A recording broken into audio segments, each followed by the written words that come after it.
Welcome, everybody. For those of you that this is your first time joining us, I will introduce myself. My name is Liz Landry. I am your KW Talent Community Leader, and we are joined here by the one and only Kim Zuroff, the Director of Growth for The One Thing.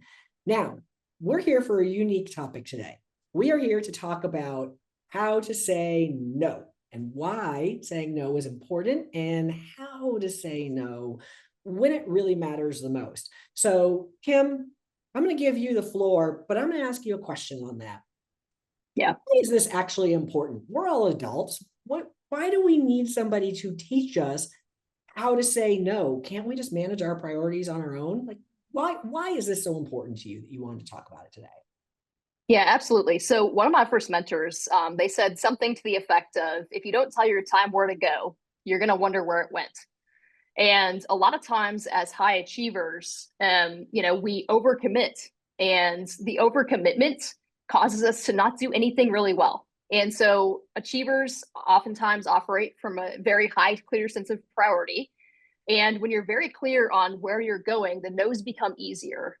And in terms of why this topic's important, it's important because a lot of times we have the assumption of, if I just go do and do more, you'll get the results you're hoping for. And yet it's actually the opposite is true, right? A lot of the concept behind the One Thing book is that the surprisingly simple truth to extraordinary results is you get to do less better, and that will get you the outcome that you're looking for on the other side. So a lot of times I see high achievers in the real estate space, especially, overcommit and say yes to too many things because we don't want to disappoint people.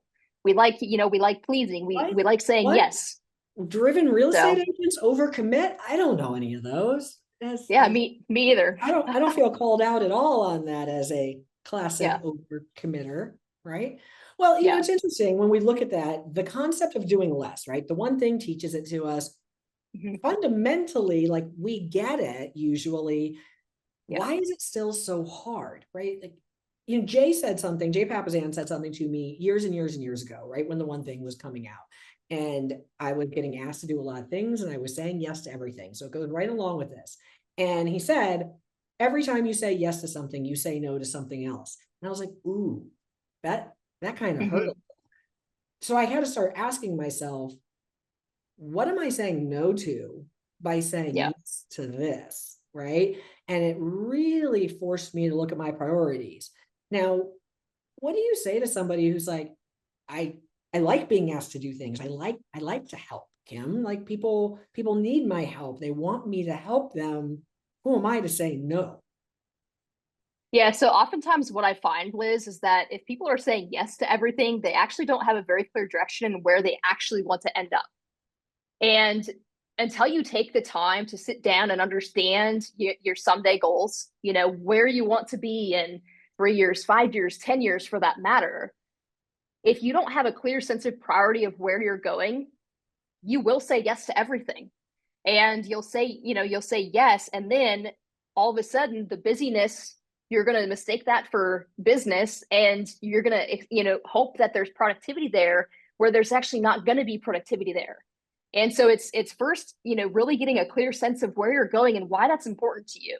And then once you have that clear sense, the no's become easier. But until you actually know where you're going, you're going to struggle to understand, like, what should I be saying no to? I think that's a great point, right? Like, do Yeah. we actually have clarity on where we want to go? Sometimes Yeah. the busyness, or as I call it, the hustle. I hate hustle. When people are like, oh, I'm just out hustling. I'm like, please never say that word to me again. That means you are Yeah. just burning your candle at both ends with no purpose. I Yeah. hate hustle like that. I think hustle is terrible. I like purposeful. And to that point, right, like you said, Kim, is if we don't know what we're working towards and where we're going, it is really easy to say yes to a lot of things because maybe we're searching for the path. Maybe we're looking for the right thing. And we feel bad saying no because if we say no, what if the FOMO sets in? What if Hmm. what if that was the thing that I should have said yes to because I don't know, maybe it would have helped me find my way. I love that you point that out of if you don't actually have a clear direction or at least a viewpoint of a clear direction, you can get sucked into the yes trap and saying yes to anything. And just because it's an opportunity doesn't mean it's the right opportunity for us.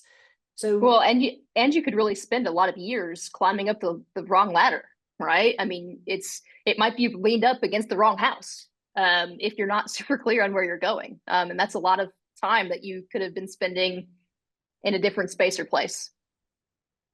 yeah, I can definitely see how that could Yeah. happen. Made those mistakes. Yes, I've made those mistakes, and we all do, right? We say yes to an Yeah. opportunity, we get into the opportunity or the thing, and we're like, oh, maybe that wasn't the best thing for me to say yes to. 100%. Let's imagine I have a hard time saying no. Yeah. People in general like to please other people. They don't want to be combative. They don't want to be confrontational. They don't want to disappoint. And yet, many people, no is a disappointment, right? We're taught that no is Hmm. a bad thing from a very young age. I don't feel that way. No was my very first word that I ever said, so I'm good with it. But let's pretend that some of these lovely folks watching this today, they struggle with saying no. How do I say no in a way that doesn't make me a jerk? Yeah, I mean it's really good. I mean, it's really good. A lot of times we think that our no's have to be explained. And when you become okay with the idea that no is a complete sentence, the need to explain yourself oftentimes goes away. However, there is an art and a science to say no in a way that maybe will make you feel better about yourself, right? And I think one of the first filters that I run myself through is, before committing to anything, I ask myself the question, will me saying yes to this move me toward or away from my goals? And if it's going to move me away from my goals, what I go back and say to this, the person, is if it's a maybe later, like a not now, I say, you know what, I have to really focus on my priorities. Circle back with me next month. What I have found, Liz, is that when I defer people and delay them, they actually never circle back around. And like when you start to put up like barriers of entry to your time, oftentimes your time's going to become protected where it may have just been spent instead of invested if you would have said yes right away. So a lot of times, like if somebody would say, hey, could we grab 30 minutes? I often say, hey, can you please email me the agenda and I'll circle back and follow up with times. They never send me an agenda. So then I never agree to the time. So it's like, so you can say no by putting a barrier to entry or a filter through that people have to go through before they can get access to your calendar. So that's one easy way to say no without actually having to say no, right? Like I you're love not, that. I love the defer, right? Just the whoosh, just sideswipe yeah, a little bit. So you're not having to be combative about it. You're not saying no. It's my calendar is full. I've got a lot on my plate right now that I'm focused on. Can you circle back with me in X amount of time where I may have more yeah, availability? Or can you give me some details on what you're looking for and we'll see if it fits? And you're right, most people will not circle back with you. And yep, that is the reality because they'll move on to something else. A lot of people are instant gratification based. And if they don't get the yes right then, they go to the yep. next person, the next person, the next person to fill whatever it is that they needed, whether that was Hmm. support, a ride to the airport, a question answered. You never know, right? They will likely find that. Or even better, they may self-solve the problem themselves. Yes. So Yeah, and the other way that I say no without having to say no is I offer different resources, right? So if there is a different resource or an alternative way that they could get what they're looking to come to me for, I offer them those resources and say, hey, once you go to these places, do these things. If you still don't have your answer, then circle back to me and we'll get some time on the calendar. So barrier of it's entry, a hoop. yep, it's another barrier of entry without having to say no. Um, as far as the other, like saying no, it's just like, it's like we don't need to explain ourselves, right? And you can simply say, not right now, like, no, this does not align with my priorities. Like I'm focused on my one thing. I'll follow up with you in a week, right? So it's really just becoming okay and confident in what your priorities are so that the no's become easier. I find that people in general are actually pretty good. We're not good, but better about this with work. So Mhm. let's play example. Kim, you call me and you ask me to run a Zoom with you for 30 minutes, similar to what we're doing today. And I look at my calendar and I say, Kim, I'm sorry, I've already got a listening appointment at that time, or I'm speaking on somebody's podcast at that time. I can't do it.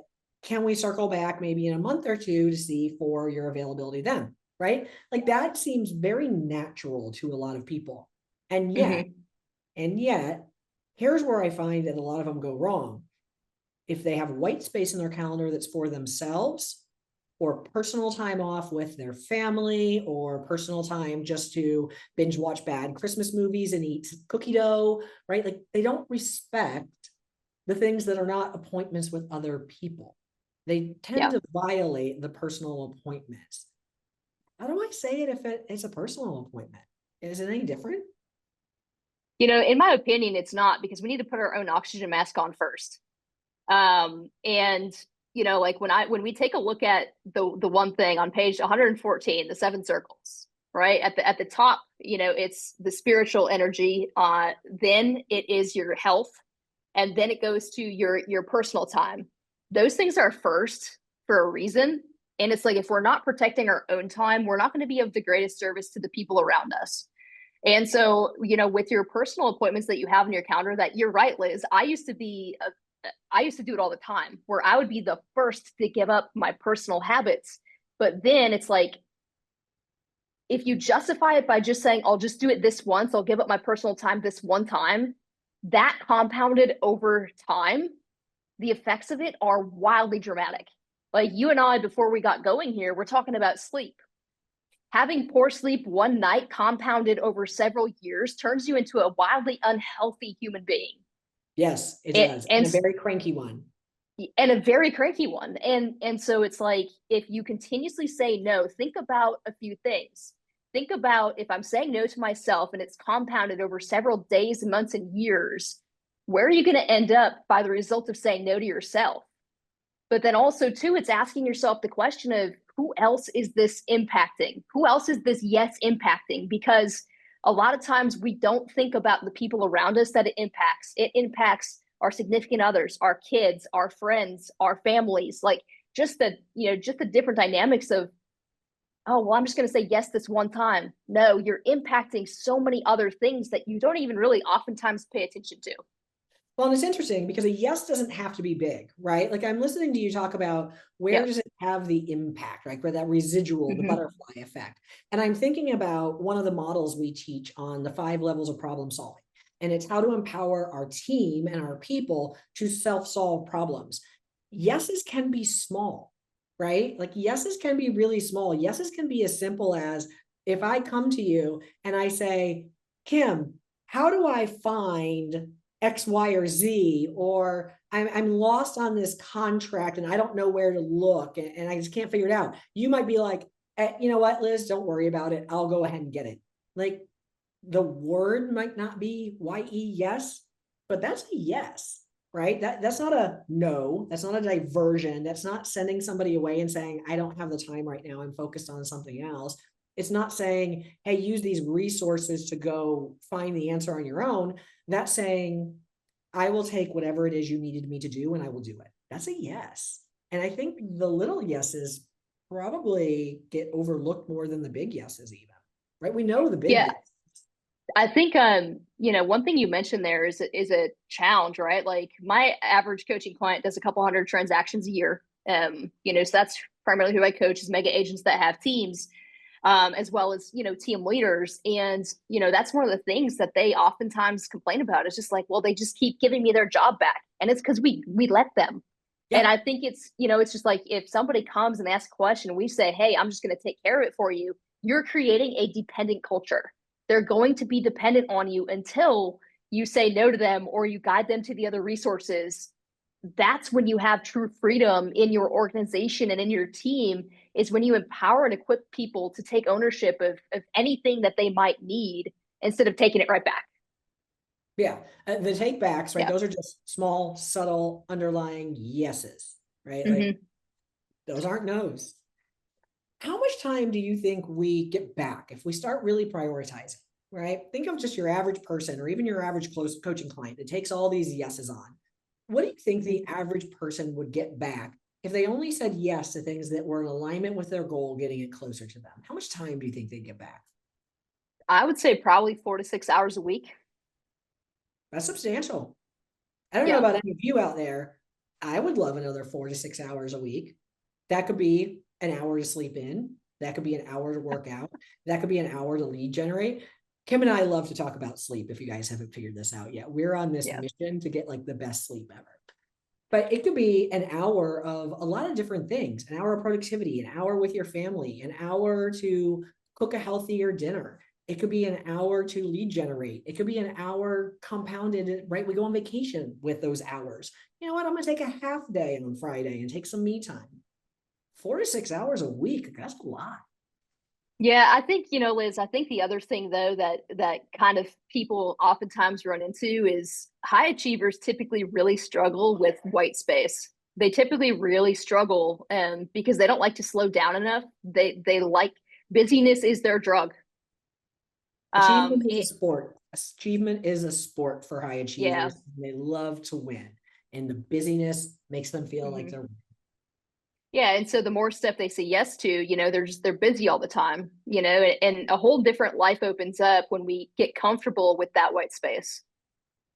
It's true. I remember when I was a brand new agent, I had no white space. I would have panic Yeah. attacks from thinking my phone was ringing in the middle of the night. I was working 18-hour days, 7 days a week. Wasn't the healthiest choices ever, right? Well, it wasn't going great.